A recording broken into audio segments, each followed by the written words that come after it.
Muy buenos días, primo Coco. En este día miércoles 2 de febrero 2022 es un honor estar en Radio del Sur y a tu orden. Rafael, juramentó por fin el nuevo gabinete. ¿Cuál es tu comentario al respecto y qué esperas, qué crees tú que puede cambiar o cómo puede cambiar el país con esta elección, esta designación de este nuevo gabinete? Sobre la premisa de los dos gabinetes anteriores en menos de 7 meses, está recurriendo el oficialismo a todas sus cartas. Se han quemado muchas naves en el camino, la de Guillén, la de Mirta Vázquez y otros, pero todavía el andamiaje caviar sigue, el andamiaje caviar continúa. Y aquí quiero, primo Coco, hacer un análisis profundo, porque yo sé que en los medios de comunicación están haciendo un análisis sectorizado, quién está en tal cartera u otra, pero hay un trasfondo. Y quiero partir hacia una exhortación, primo Coco, porque es necesario que en el país, ante este caos, esta inestabilidad e incertidumbre, creo que debemos hacer alguna exhortación. Quiero partir como siguiente premisa de la portada de hoy, primo Coco, del Diario Expreso, que la muestro ante la audiencia de Radio del Sur. Y esta portada señala los chats del portero. Vladimir Cerrón ordenaba cambios de colocación en la PNP.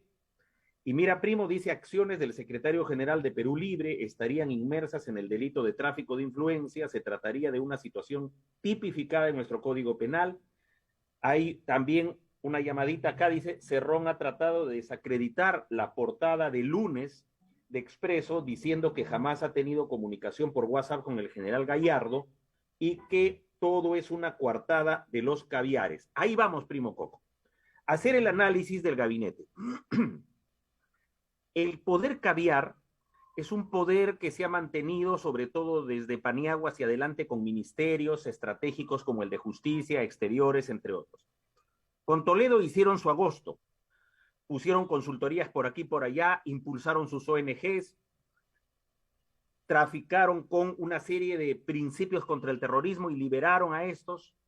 Con el gobierno de Humala se consolidaron más, hicieron todo un poder, se infiltraron con todo en las instituciones como Fiscalía, Poder Judicial, entre otros. El caviaraje ha sido atroz, por vendepatrias, por entreguistas, por robarle al Estado, en fin. Y sobre esto quiero hacer esa exhortación a nuestro amigo Vladimir Cerrón, que está en una coyuntura muy importante para hacer definiciones. Y quiero que este mensaje llegue al doctor Vladimir Cerrón, porque, primo Coco, esto es muy serio. Vladimir ha venido planteando en WhatsApp diciendo no, que es un fake news, lo de Expreso, que no es cierto, que no son sus chats, que él no ha conversado con ningún militar, ningún policía. Y esto, primo Coco, si él está seguro, en principio, de que toda persona va a decir, no, no son mis WhatsApps. En segundo lugar, si no son ciertos, que querellaría al diario, estaría en todo su derecho Vladimir Cerrón. Claro. ¿Por qué no que querellar al diario? Porque él ha lanzado otro tuit diciendo que continúan los fake news. Y aquí vamos al punto que tu programa, primo Coco, con tu venia, va a plantear. Y es el siguiente. Vladimir Cerrón ha señalado que el diario Expreso, si bien tiene una posición de derecha, ahora ha caído y ha pisado el palito de los caviares, dijo él en un tuit. Vayamos al fondo. Los caviares ya sabemos cómo funcionan. Vladimir Cerrón tiene un reto enorme por ser el secretario general y fundador del Partido Perú Libre, que rompa de una vez con los caviares, que tiene uno en relaciones exteriores ahorita, Carlos Landa, que es prácticamente hijo de Francisco Guiguren, amigo de Eloy Espinosa, y entre ellos son de estas Esa comparsa de camada. ONG. Entonces, primo, mira lo importante, y yo estoy seguro que este mensaje va a llegar a Vladimir, porque Vladimir Cerrón tiene en este momento, como ideólogo, ojo, él es el ideólogo, él funda el Partido Perú Libre. ¿Cuántas veces, primo Coco, tú has comentado sobre la importancia de tener partidos políticos en el Perú? Sean estos de derecha o de izquierda, pero vinieron los cavieres con sus ONGs y destruyeron los partidos Así políticos es. y tomaron el Estado, primo. Entonces, Vladimir, yo sé que él es ortodoxo, que él es un comunista que viene de los años 70, 80, 80 sobre todo, su papá también, y él se ha formado en Cuba, pero está en un reto enorme, primo Coco. ¿Qué decía José Carlos Mariátegui? Un socialismo sin calco ni copia. Vladimir debería contribuir, y ya lo hizo, porque hacer un partido, primo Coco, es muy difícil. Ahora, hay temas judiciales de los dinámicos del centro, es tema judicial que no quiero meterme, voy estrictamente, primo Coco, con tu venia, al tema político ideológico. Exacto. Vladimir ha hecho un reto, ha cumplido un reto enorme, hacer un partido político de cero y llegar al gobierno en menos de 8 años. Entonces, si él es el ideólogo, si él hizo el plan de gobierno, puede en este momento asumir una posición mariateguista y decir, sin calco ni copia, un socialismo peruano. No a lo chavista, no a lo bolivariano, no a lo procubano, sino vamos a una construcción ideológica auténticamente peruana, a construir partidos en el Perú sin caviares, primo Coco, y esa es la exhortación que hacemos a Vladimir Cerrón. Puede que uno sea ingenuo, podemos pecar de naif, pero él, al ver el país y hablar de los caviares, yo creo que hay una coincidencia entre quienes ejercen un periodismo serio, objetivo, veraz, como es el caso de Expreso, que ha visto en su análisis la realidad del Perú a partir de los caviares y que estos han hecho mucho daño, y si Vladimir Cerrón tiene esa lectura, construyamos partidos de derecha, de centro, de izquierda, auténticamente peruanos, y rompamos con el coloniaje mental de afuera, que es un coloniaje que ya no tiene sentido ni razón porque la Rusia soviética cayó, Vietnam ya no existe, no podemos hablar mucho del comunismo de China porque ese es un comunismo medio extraño con un capitalismo y un abuso de poder y antidemocrático, y entonces Vladimir Cerrón, si rompe con esa ligazón extranjerizante de Puebla, del Fuero de Sao Paulo, y construye un socialismo auténticamente peruano, habrá cumplido un reto en la historia de construir un partido de izquierda genuinamente peruano y avanzar hacia adelante para que los caviares no vuelvan más. Y es un reto enorme porque su partido está en el gobierno y Castillo no lo representa. No, y además tiene un reto que es fundamental, como dices tú, en tan corto tiempo llegar al poder. O sea, llegar a esa situación, a esa posición, él tiene que tomar un partido de más actividad, porque si bien es cierto, él ha dicho que es comunista y todo, el asunto que para cualquier persona que no esté muy leída al respecto, hay que entender que es el único que tiene todo claro, o sea, él sabe a dónde quiere ir, él lo ha dicho, o sea, no ha tenido temor, no te ha mentido en ningún momento. Ahora, primo, Expreso es un diario serio, objetivo y veraz, como he dicho, y yo le digo a Vladimir, ¿no? Por lo que hemos visto, el tiempo siempre le ha dado la razón a esa clase de periodismo, como el que ejerces. El tiempo le ha dado la razón. Entonces, está en un momento y una coyuntura importante, Vladimir Cerrón, para darle al país una visión diferente, porque él es un ideólogo auténtico. Primo, ahora hay algo más.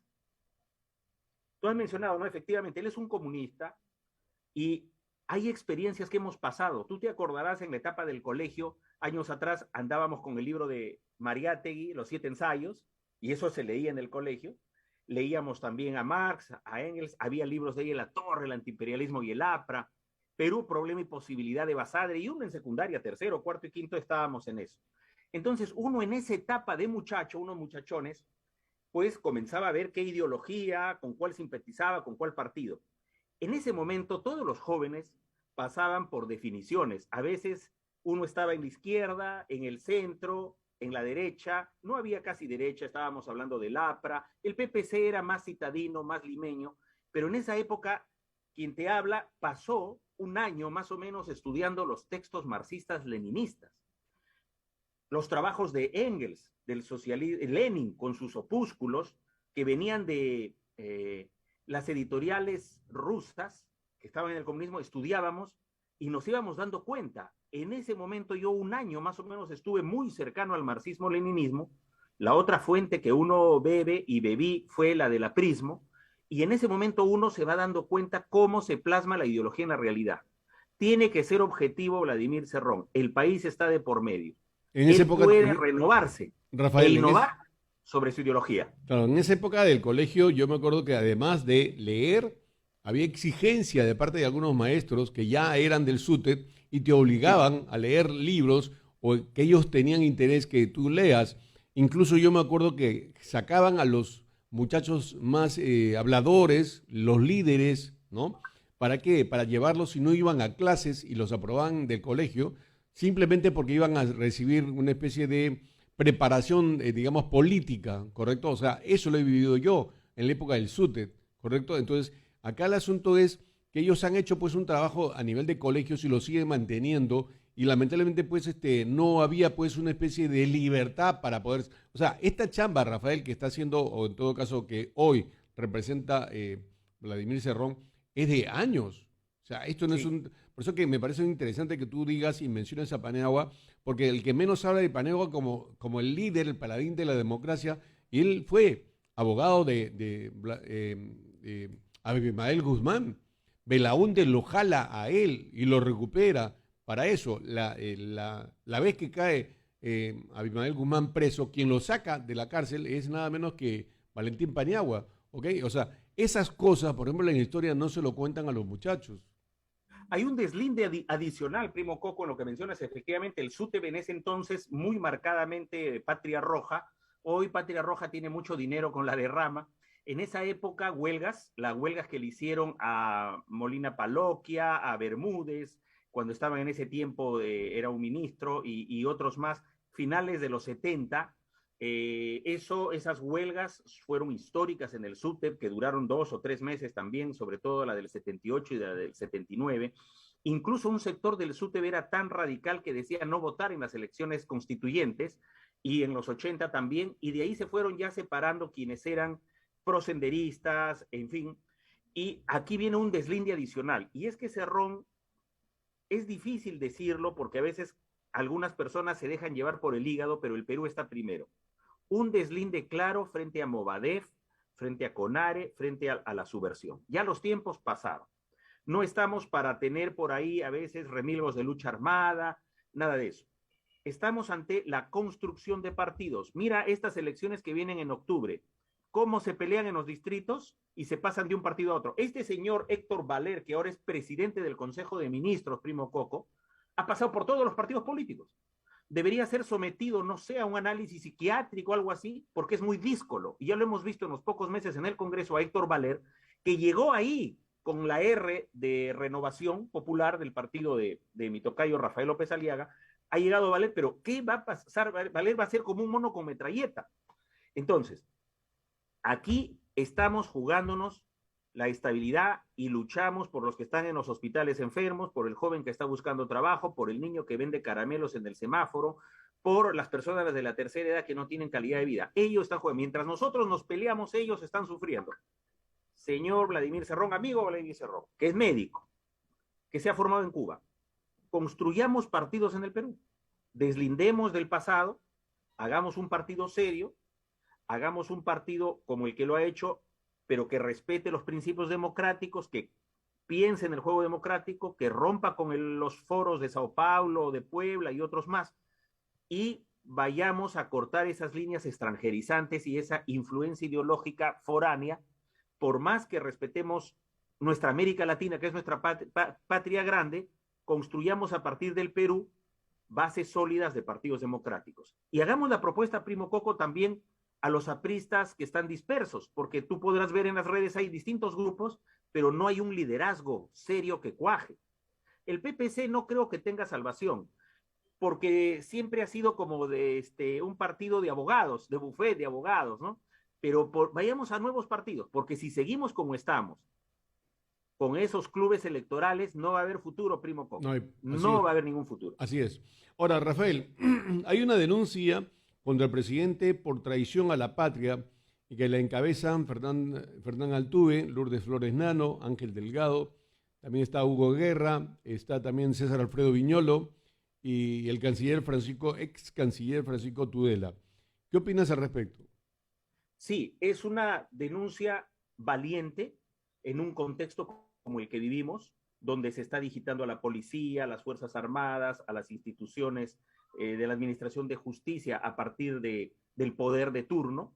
Es una denuncia valiente, es constitucional y a la vez es una denuncia necesaria, porque lo que dijo el presidente Castillo sobre el tema del mar para Bolivia, de la soberanía, la confusión que ha tenido al no entender lo que es una concesión que se dio en tiempo de Fujimori de Alan de Bolivia, mar de 5 kilómetros de litoral y uno de profundidad hacia la tierra para que Bolivia lo use, no lo ha usado. Eh, Confundir eso con soberanía, siendo que la Constitución obliga sobre todo a los jefes de Estado a respetar la soberanía y la seguridad nacional, esa denuncia debe caminar y debe llegar a fondo. Saludo a quienes la han firmado, entre ellos destacar la labor de dos insignes periodistas como Hugo Guerra y César Alfredo Viñolo Maldonado. González del Valle, ¿no? Porque su papá, quien tuvimos la suerte alguna vez de verlo, Alfredo Viñolo Maldonado, un gran hombre de la ética periodística, y hoy su hijo lleva en su apellido, en su historia familiar, ese honor, como ese César Alfredo Viñolo González del Valle, y que luchan también por la ética periodística. Es consecuente también esa denuncia constitucional, porque creo que ese es un factor democrático por excelencia, donde ciudadanos, al ver esta realidad de cómo un presidente trata nuestra soberanía, nuestra historia y el respeto a hombres y héroes como Grau, porque es insultar la memoria de Grau decir esto del mar para Bolivia. Por más que seamos latinoamericanos, hay cosas que en la historia no podemos olvidar y tampoco tenemos que traficar. En ese sentido, espero que llegue a buen puerto esta denuncia constitucional y hay que respaldarla moral y periodísticamente. Conscientemente, el Congreso de la República estará a la altura para poder refrendar y tomar papel cuando se supone que el Congreso es el que debería o tendría que haber hecho esta denuncia hace tiempo. Sí, hay que hacer nuevamente un llamado a aquellos congresistas que entienden bien esta realidad y que están a la luz del marco jurídico, constitucional y legal del país, el actuar ya, porque no hacerlo es una complicidad.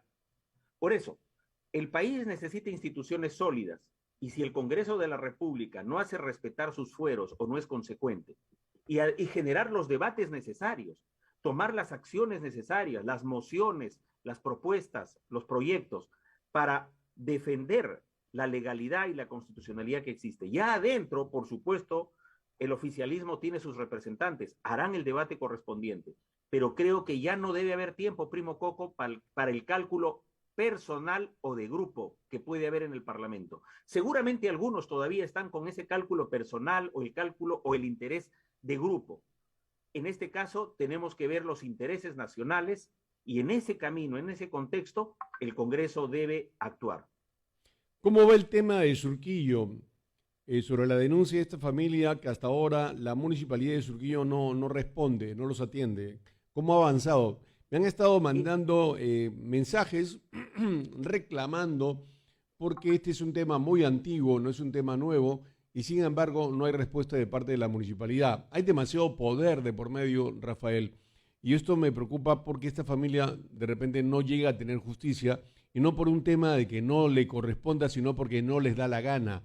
El poder que siente este señor alcalde de Surquillo a través del respaldo que le da el partido del PPC le hace faltar, ¿no? Y no corresponder con la verdad, porque realmente hace rato debería haber entregado la cuponera, pero aquí hay demasiado dinero de por medio. Me han contado que hay más de 1.500 familias comprometidas en el tema y que por supuesto pues no se van a mover porque están siendo, digamos, de alguna forma auspiciados o protegidos por la municipalidad. Sí, es un caso muy importante de muchos de injusticia que se ha visto a través de nuestra actividad periodística. No he tomado contacto con los directos agraviados, que es una familia modesta, una familia que estuvo en tu programa también. He visto, sí, en las redes algunos mensajes de la señora Karina Reaño, creo que ha sacado un par de mensajes también reclamando por este asunto. Habría que hacerle el seguimiento del caso, hasta donde conocemos por declaraciones, justamente en las entrevistas que se realizaron, se ha visto en una audiencia el tema en COFOPRI y estaría esto a ser resuelto en las próximas semanas. Pero a veces resulta que COFOPRI puede tener 10 días hábiles para resolver, qué sé yo, un tiempo, un plazo corto, pero pasa a veces un año y no resuelven. Y en el escenario de COFOPRI yo creo que hay resoluciones importantes que deben favorecer a la familia Ponce Reaño, a la señora Karina, que está luchando por sus hijas, y que esto al parecer ha sido demorado exprofesamente por distintas administraciones para que se consolide otro grupo de familias, esas tantas que mencionas, y los otros no encuentren respuesta. Entonces mencionaste el tema de la cuponera, hasta donde conocemos, la señora está reclamando eso a partir de resoluciones del Tribunal Fiscal y de comentarios, opiniones ya emanados de la Defensoría del Pueblo. Por parte de la versión de la municipalidad se señala que es un tema judicializado, también señalan ellos que si le entregan la cuponera, ¿cómo va a pagar las rentas de un área muy extensa donde ya viven otras familias? Y hay otros argumentos que ha mencionado la municipalidad de Surquillo en el sentido diciendo de que también esperan el resultado de COFOPRI. Pero la señora cuestiona esto porque dice que desde antaño ya viene el PPC con alcaldes, tenientes alcaldes, regidores, que son los mismos que van circulando, y que a partir del PPC ha habido un grupo, ¿no? Que ya incluso está viendo cómo quedarse en la municipalidad a través de otros partidos, y que hay apellidos conocidos en el distrito que son del PPC y que han estado muy cerca a Lourdes Flores Nano, a Bengolea y otros, que tienen mucho poder y mucha influencia en distintos sectores de las instituciones del país. Carlos Jaico ya es ex secretario de la Presidencia de la República, ex candidato para congresista de peruanos en el exterior, y él ha renunciado. Esta renuncia, de acuerdo a lo que he podido leer, y me imagino que tú también, engrosa o alimenta, estaría alimentando aún más la denuncia de estos periodistas valientes y doctores que han denunciado la traición a la patria. ¿Por qué? Porque desvela, aclara, desnuda los problemas del presidente de la República. ¿Opinas igual? Sí, y mira, para dar una lectura sobre el tema de Jaico, un secretario general que ha durado muy poco y llegó a reemplazar a Bruno Pacheco. Su carta, y si a esto acotamos la carta de Pedro Franque, exministro de Economía ahora, la carta de la propia expresidenta del Consejo de Ministros, Mirta Vázquez, en todos ellos hay un común denominador, ¿no? Y es la manera como se va desarmando la institucionalidad. Como Jaico, a través de lo que confirmó Latina y Christopher Acosta, periodista, que señalaron la reunión esta realizada con gente de Repsol, con la Embajada de Estado de España y otros, entre bambalinas, gatilló esta renuncia más rápido. Pero Jaico menciona otras cosas de personas subalternas y personas no formalmente en los puestos, y que éstas habrían estado hasta filtrando asuntos y otros, y que le dio un mal ambiente y que no encontró profesionalismo, no encontró orden, dice en la oficina cuando llegó. Esto nos está dando una señal. Por eso nuestra exhortación para que se tomen las medidas correctivas del caso desde el partido que llevó al poder a Pedro Castillo, sabiendo incluso que era difícil que llegara al poder, pero ganó. Y no estaban preparados. Pero este es un asunto tan delicado, y por ahí hay un meme que pasan en las redes, y es que un piloto está al frente de un avión y hay 250 pasajeros, y el piloto dice, por si acaso estoy practicando, ¿no? En el avión, ¿no? Es así conducir un país. Es más, Es lo dice, decir, el mismo Jaico lo dice y reconoce en la carta que no hay un plan, no encontró un plan. no encontró un plan. Entonces, y lo de Mirta Vázquez con su carta, lo de Pedro Franque, en realidad esto es un caos tremendo y hay que poner orden. Y esto se debe a que no hay gente capacitada ni militante. Es importante un partido político, porque en el partido político el ciudadano se va formando, se va preparando, y así va acercándose a las instituciones. Y del partido político, el partido es como una bisagra entre los ciudadanos y el Estado, y desde ahí van llegando. Entonces necesitamos esa gente más consecuente, con más convicciones, no lo que estamos viendo para las alcaldías y regiones, es decir, se están pasando así como Héctor Valer, ¿no? Que es el presidente del Consejo de Ministros de hoy, ¿no? Que se ha pasado por todos los partidos. Eso no, pues, hoy no da mucha credibilidad ni coherencia, ¿no? Ah, Entonces, hay ahí un problema que si no lo cortamos ahora, cada vez vamos a seguir como un perro que da vueltas mordiéndose la cola. claro, este primer ministro, más que confianza, me da miedo. Me da Sí, miedo y sí. me preocupa por su forma de actuar. Si él es congresista y sabe que se aprobó ya una ley y que por lo tanto no hay asamblea constituyente si es que el Congreso no lo aprueba antes, ¿cómo sale él de arranque en su primera presentación a decir vamos por una asamblea constituyente? O sea, o es bruto o es animal. Discúlpame la Terrible. expresión. Sí, eso es lo que pasa. Y justo yo dije al comenzar el programa que habría que hacerle un estudio psiquiátrico, ¿no? Porque se ve en las formas en el Congreso cómo ha actuado, cómo se pasó de un lugar a otro. Eso no puede darse. Eso es falta de seriedad. Eso es falta de seriedad y no puede permitirse. Hagamos una invocación, Primo Coco, desde Radio del Sur 91.5 FM, Lurín, para que se construyan partidos. Si no, no va a haber un futuro para el país. Vamos a tener los mismos clubes electorales, ya que sean partidos de izquierda, centro y derecha. El país necesita eso. Uh -huh. Los apristas que se unan, busquen al más caracterizado, al más honrado, al más preparado y comiencen a organizarse. Igualmente los otros partidos, los otros sectores, y en la izquierda, como mencionábamos a Vladimir Cerrón, tiene un momento histórico de definición, Vladimir. Claro. Además Vladimir ya han tenido su oportunidad. Y sí. lo único que le han dicho a la gente es, lo que pasa es que Humala nos traicionó, Toledo o sea, todo el mundo los traicionó. Sí, es el momento de reinventarnos, Primo Coco, en el Perú. Hagámoslo por el país. Hay que romper determinadas cadenas, hay que romper. Hay que pisar huevos, hay que pisar huevos. Hay que pisar callos, como se dice. Entonces, si el partido Perú Libre dice que lucha contra los caviares, es el momento de no tener caviares. En la sombra se menciona el poder de Vladimir Cerrón, pero él es un ideólogo, es un político, está bien preparado. Yo sé que pueden cuestionarlo por el tema de Movadef, de la izquierda, del coqueteo con Sendero, lo que fuere. Yo sé que pueden decirle, no, pero es chavista, que es bolivariano, que es procubano, que saluda a Daniel Ortega, es cierto. Pero hoy pensemos en el Perú. Pensemos Claro. en el Perú y darle al Perú, a su juventud, una mejor formación, un socialismo sin calco ni copia, correcto, y que venga el aprismo y que venga otros sectores de derecha y que construyan partido también. Importante de lo de Rafael López Aliaga, que ha dicho yo no voy a ser candidato a la presidencia el 2026, ha dando una apertura para que los partidos de derecha o los movimientos de derecha puedan elaborar una propuesta y así buscar al mejor. Ahí está Fernán Altuve, que reemplazó a Beto Ortiz en los días que Beto Ortiz Muy estuvo bien, un poco pasando el verano y lo hizo muy bien. Entonces, esos líderes se necesitan, porque exacto. necesitamos instituciones democráticas partidarias. Además, muy inteligente.